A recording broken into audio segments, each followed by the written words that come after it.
Okay,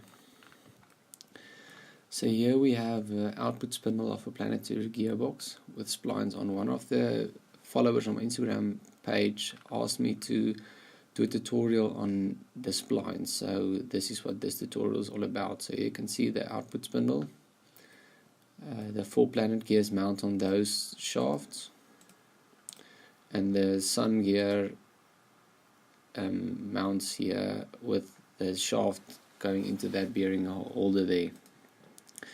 On here you can see there's a few weight reduction features like that recess cut in and the holes inside the shafts of the planet gears. So these are the splines we're going to cut. I'm going to start by deleting them.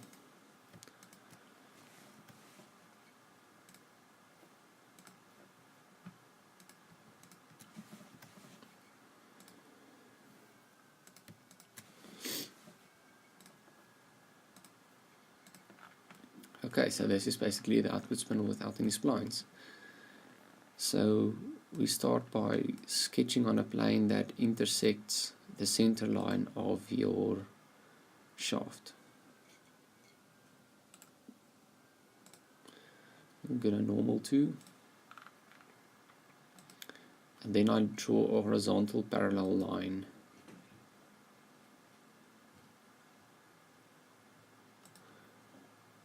with the tangent arc at the end.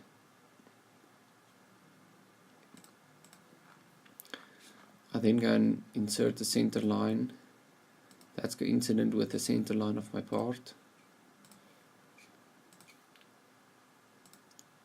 and I dimension the cut path as well as the arc. This arc dimension basically implies the diameter of the cutting tool you're going to use.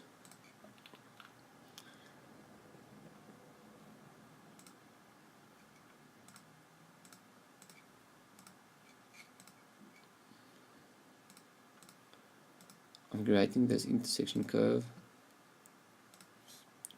in order to make that line tangent to it. That is now the cutter diameter.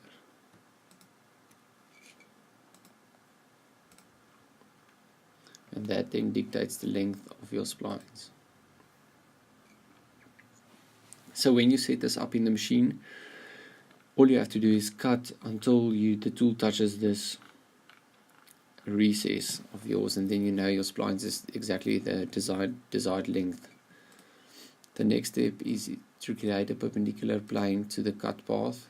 So I select the line and then select the tip of the line, or the point, to create a plane. I then sketch on the plane. Once again, I start with the center line running vertically through the middle,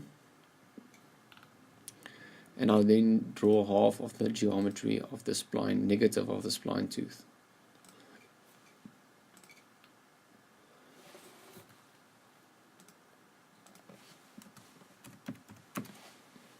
Like that, 0.5 millimeters.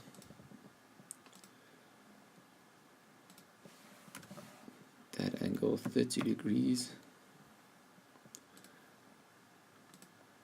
And we make that 3 millimeters.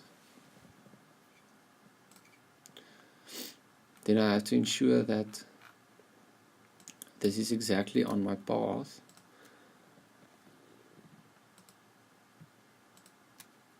So I just select the path line and pierce the point of my sketch to that.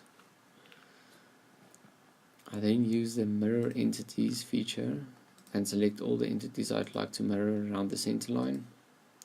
I right click and then copy them around the center line.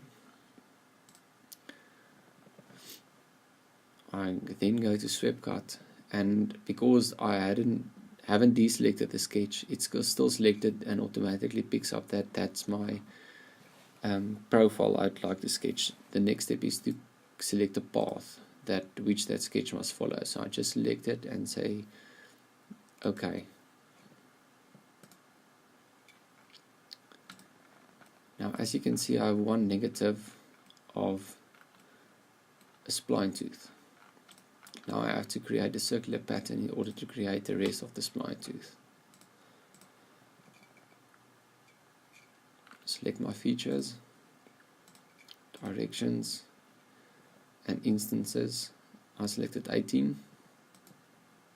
Okay, so there you have your spline shaft.